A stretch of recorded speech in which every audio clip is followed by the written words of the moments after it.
Hello friends, Radhe Radhe सभी को। Come back to my YouTube channel. मैं आ गई हूँ आज आप सबकी फेवरेट स्टोरी झनक का आज का एपिसोड लेकर। फ्रेंड्स, आज का एपिसोड बहुत इंटरेस्टिंग, बहुत ही दिलचस्प है, तो वीडियो को एंड तक जरूर देखिए। चैनल पर नए हैं, चैनल को सब्सक्राइब कीजिए, बेल आइकन को प्रेस करना ना भूलें फ्रेंड्स, ताकि ऐसे इंटरेस्टिंग वीडियो मैं आपके बीच में लेके आती रहूँ।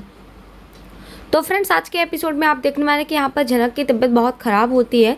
उसका बुखार जो है वो उतर नहीं रहा होता है, उसके शरीर में इन्फेक्शन होता है। यहाँ पर उसकी काकी जो होती हैं वो आकर के उसको पट्टी रखती हैं। तो यहाँ पर झनक बताती है कि काकी, आपने मुझसे वादा किया है ना, तो आप किसी को मत बताना। और आज यहाँ पर वो बताते हैं कि सहरी बाबू की शादी है अदिति दीदी के साथ, तो इसलिए मैं कोई बखेड़ा नहीं खड़ा करना चाहती, इसलिए मैं किसी को नहीं बताना चाहती हूँ। आप भी किसी को मत बताइएगा। तभी बोलती है कि लेकिन मैं क्या करूँ झनक, तू बताने भी नहीं दे रही है। पराशर को अगर पता चला तो वो कुछ करेंगे। तभी बोलते हैं कि आप उनको मत बताने देना, आपने वादा किया है। तो बोलते हैं कि मैं वो सब तो कुछ नहीं जानती। तभी बोलते हैं कि झनक, तू ये सिंदूर लगाती है, ये शंख पोला पहनती है, तो तू इस शादी को मानती है, ऐसे कैसे हो सकता है। तभी बोलती है कि काकी, मैं ये सब सिर्फ यहाँ आकर ही करती हूँ, वहाँ शहर में नहीं करती हूँ। और इस तरीके से वो बताती है और बोलती है कि और शहरी बाबू की कोई गलती नहीं है, आखिर उनको तो सब पता है, सब तो जानते हैं। मैं तो सब जानती हूँ ना कि वो अदिति दीदी से प्यार करते हैं, और ये शादी तो ज़बरदस्ती हुई थी ना। लेकिन इन गाँव वालों को कैसे समझाए, गाँव वालों को नहीं समझ में आता। तभी बोलते हैं कि कुछ समझ में नहीं आ रहा, जैसे तुम्हारी माँ की हालत वैसे तुम्हारी भी।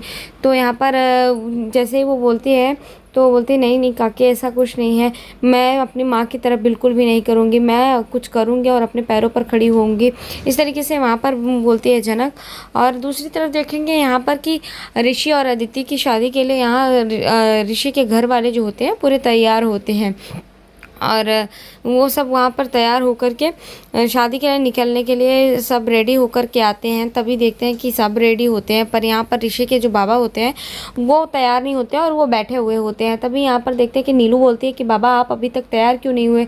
तो वो बोलते हैं, बस मेरा मन नहीं है जाने का, मेरी तबीयत ठीक नहीं लग रही है, इसलिए मैं नहीं जा रहा हूँ। तो नीलू यहाँ पर बोलती है कि क्यों बाबा, आज ऋषि की शादी है और सब लोग तैयार हैं। और यहाँ पर उसका भाई जो होता है ऋषि के चाचा, वो भी बोलते हैं कि दादा, सब लोग तो तैयार हैं और हमारी ऋषि की शादी है। तो सब लोग यहाँ पर रेडी होते हैं। तभी देखते हैं कि यहाँ पर सब पूछ रहे होते हैं यहाँ पर कि आप क्यों नहीं तैयार हो रहे हैं, आप चलिए, ऋषि की शादी है। यहाँ पर उसकी चाची जो होती है ऋषि की, वो भी बोलती है कि आप ऐसा क्यों कर रहे हैं, आपको चलना चाहिए, हमारे ऋषि की शादी है और हम सबको पता है। वैसे पे भी ऋषि की शादी में बहुत सारी प्रॉब्लम्स आ चुकी थी पहले से, और अब ये सब चली गई है, तो कम से कम अब तो आप चलिए, तैयार हो जाइए। इस तरीके से बोलते हैं। तभी यहाँ पर पुतुल जो होती है वो भी बोलती है कि हाँ बाबा, आप भी तैयार हो जाइए, मैं भी तैयार हो गई। वैसे पे भी मेरा भी मन नहीं था, लेकिन यहाँ पर सब बहाना बनाते और बोलते कि मैं सिर्फ फूल को याद करी हूँ, इसलिए मैंने ऐसा किया। तभी यहाँ पर देखते हैं कि जो उसकी चाची होती है वो बोलते हैं कि हाँ, इसमें क्या है, वो तो बात ही है कि तुम फूल को याद कर रही हो इस तरीके से। तभी जो ऋषि की माँ होती है वो बोलती है कि अरे बस कीजिए, अब आप लोग तैयार हो जाइए, आज शादी का टाइम है, तो ऐसे नहीं करते। तो यहाँ पर सब लोग तैयार होने के लिए बोलते हैं ऋषि के बाबा को, और उनका मन नहीं होता, लेकिन फिर भी वो जाने के लिए यहाँ पर खड़े हो जाते हैं और कहते हैं कि हाँ ठीक है, वैसे भी मेरा मन नहीं है, लेकिन फिर भी मैं जा रहा हूँ तैयार होने के लिए। तो यहाँ पर देखते हैं कि जो उसके बयान होते हैं, नीलू बोलते हैं कि बाबा, आज हमारे ऋषि की शादी है और आपका मन नहीं है, आप किस तरीके से बोलते हैं। तो यहाँ पर वो कुछ बोलते नहीं हैं और इस तरीके से बोलते हैं कि हाँ और क्या, और वो वहाँ से चले जाते हैं, क्योंकि अब उनको रेडी होना होता है। तो सब लोग बोलते हैं कि आप जाइए और आप जल्दी से रेडी होकर आइए, वैसे पे भी शादी है। तो वो वहाँ पर रेडी होने के लिए चले जाते हैं, और इतने में ऋषि भी आ जाता है। और ऋषि को देख करके सब लोग बोलते हैं, ऋषि कहाँ है। ऋषि जैसे ही आता है तो सब लोग ऋषि को देख करके खुश हो जाते हैं। तभी यहाँ पर देखते हैं कि ऋषि बहुत अच्छा लग रहा होता है। तो यहाँ जो पाल होती है वो कमेंट करती है कि ऋषि तो बहुत अच्छा लग रहा है। और यहाँ काजू बादाम भी आ जाते हैं, वो लोग भी देख करके बहुत खुश होते हैं, और सब यहाँ पर हंसी मजाक करने लगते हैं कि हम लोग किस गाड़ी में जाएंगे, किस गाड़ी में नहीं, बंदोबस्त करने लगते हैं। तो यहाँ पर जो काजू बादाम होते हैं बोलते हैं कि हम लोग तो दूल्हे की गाड़ी में जाएंगे। तो ऋषि गुस्सा करता है कि क्या तुम लोग दूल्हा दूल्हा लगा के रखे हो, और वो इतना बोलता है और बोलता है कि ठीक है, जल्दी जल्दी आप लोग रेडी हो जाइए और हम लोग को निकलना है। यहाँ पर देखते हैं कि उसके बाबा भी रेडी होकर आ जाते हैं। तभी देखते हैं कि यहाँ पर पुतुल ने जो साड़ी पहनी होती है वो उसकी बहन को अच्छी नहीं लग रही होती, नीलू को। तो वो बोलती है कि क्या साड़ी पहनी, कुछ ढंग का पहन ली होती। तो यहाँ पर वो बोलते हैं कि मैंने जो पहना है ढंग का पहना है और मैं ठीक लग रही हूँ। तो बोलती है ये पुरानी सी साड़ी साड़ी पहनी है। तो यहाँ पर वो बोलती है कि जो भी है आप मेरे मामले में दखल मत दीजिए, और यहाँ पर उसकी माँ मना करती है। तभी देखते हैं नीलू बोलती है कि तू मेरी बहन है इसलिए मैं तेरे लिए बोल रही हूँ, वहाँ पर 4 लोग आएंगे, सब लोग कुछ रेपुटेशन है हमारी वहाँ पर, तो इस तरीके से ड्रेस पहन के जाएगी तो सब बोलेंगे। तो बोलती है दीदी आप बस कीजिए, आपके रेपुटेशन का मुझे क्या, मैं वैसे पे भी सब जानते हैं कि मैं किस में अच्छी लगती हूँ किस में नहीं। तो बोलती है मैं तेरे चेहरे के लिए नहीं बोल रही हूँ, मैं तो तेरे ड्रेस के लिए बोली थी। तो बोलती है कि कुछ भी हो, और वैसे पे भी आप यहाँ रहती नहीं इसलिए आपको नहीं पता कि मेरी लाइफ में क्या चल रहा है। तो इस तरीके से वो बोलती है, और यहाँ पर सब बाहर तक आवाज़ जाती रहती है।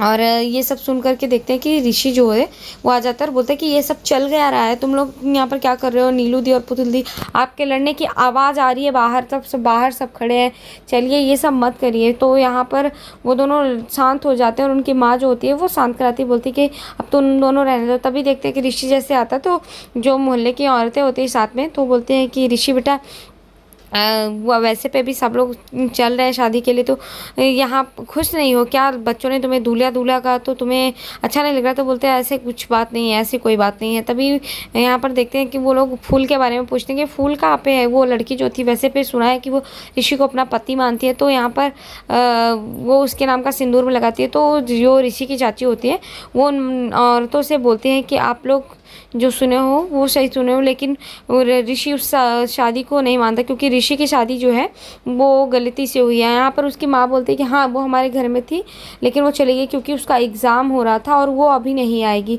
और कभी नहीं आएगी, इस तरीके से बोलते हैं। तो उसकी चाची जो होती है ऋषि की, वो समझाती है और बोलती है कि ऋषि की शादी जो है वो ज़बरदस्ती हुई थी, और अगर आप सबके बच्चों की शादी ज़बरदस्ती हो जाए और कोई लड़की सिंदूर लगा के आए तो क्या आप लोग उसे मान लेंगे। इस तरीके से वो बात करती है और बोलते हैं कि नहीं।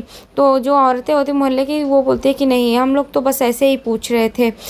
तो सब लोग वहाँ पर बोलते हैं कि ठीक है, और सब शादी के लिए वहाँ पर निकल जाते हैं। और ऋषि की माँ जो होती है बोलती है कि हमें जल्दी निकलना है क्योंकि हम लड़के वाले हैं, और वो सब वैसे पे भी वो लोग पहुँच गए होंगे लड़के वाले, हम लोग भी मिलकर बुक किए हैं तो हमें पहले पहुँचना चाहिए, और वो लोग निकल जाते हैं। यहाँ दूसरी तरफ देखेंगे कि बहुत ही ज़्यादा तबीयत ख़राब होती है जनक की, और पराशर जो होता है वो डॉक्टर को लेकर के आता है। देखते हैं कि डॉक्टर आती है और चेक करती है। तो डॉक्टर जैसे ही चेक करती है तो देखती है यहाँ पर कि उसकी हालत बहुत ही ख़राब होती जाती है, सांस लेने में भी दिक्कत हो रही होती है। तो वो यहाँ पर उसको बोलते हैं कि पराशर को कि इसकी तबीयत ख़राब है तो हमें जल्द से जल्द कुछ करना होगा और एक बार टेस्ट कराने होंगे कि इन्फेक्शन बढ़ा तो नहीं है ज़्यादा, तो इस तरीके से हमें टेस्ट कराना होगा। तो वो उसकी फैमिली के बारे में पूछती कि वैसे और कौन है, हमें इसे एम्बुलेंस की व्यवस्था करनी होगी, शहर ले जाना होगा। तो वो यहाँ पर पराशर बताता है कि इसका ससुराल जो है उसके ससुराल वालों से मैं पूछना होगा। तो डॉक्टर पूछते कहाँ पे है, तो बोलते कोलकाता। तो यहाँ पर वो बोलते हैं कि ठीक है आप इसके परिवार से बात कर लीजिए फ़िलहाल, और वो फ़ोन लगाने की कोशिश करता है। यहाँ दूसरी तरफ देखें आदिति तैयार होकर आते हैं और उसके फ्रेंड्स जो होते हैं वो देखते हैं तो बोलते हैं कि आदिति तुम बहुत ही प्रिटी लग रही हो, और ऋषि के बारे में पूछते हैं कि तुम्हारे ऋषि के बीच में फाइनली सब ठीक होने जा रहा है। और वो जनक का नाम लेते हैं कि वो लड़की कहाँ पे है वैसे। तो वो बोलती है कि वैसे वो उस लड़की का नाम मत लो, आज मेरा दिन है। तो वो लोग बोलते हैं कि बस मैं तुझे परेशान देखी थी इसलिए बोल रही थी। तो यहाँ पर आदित्य अपने मन में सोचते हैं कि हमने वैसे जो देखा है वो इन लोग को बताऊंगी तो क्या ही सोचेंगे। फिर वो बोलती है कि वैसे यहाँ पर वो देखती है कि सब खुश हैं, तो वो ऋषि को भी खुश देखती है तो बोलती है कि सब तो ठीक है। यहाँ ऋषि के कलीग जो होते हैं, जो उसके स्टाफ होते हैं, वो सब पूछते होते हैं कि तुम्हारे और उसके लड़की के बीच में जो शादी हुई थी सब ठीक हो गए। तो वो बताता है हाँ सब कुछ ठीक है, और वो एग्ज़ाम देने के लिए अपने गाँव गई है और वो अभी नहीं आएगी। इस तरीके से बात करते हैं तो उन लोग सारी डिटेल लेते हैं। यहाँ दूसरी तरफ उसकी तबीयत ख़राब होती है तो पराशर जो है वो बात करने के लिए ऋषि के पास फ़ोन करता है, और यहाँ पर जनक याद कर रही होती है ऋषि को। तो आज के एपिसोड में इतना है फ्रेंड्स, मिलते हैं आपसे नेक्स्ट एपिसोड में जहाँ पर देखेंगे कि किसी की शादी होगी। तब तक के लिए bye bye, Radhe Radhe, take care.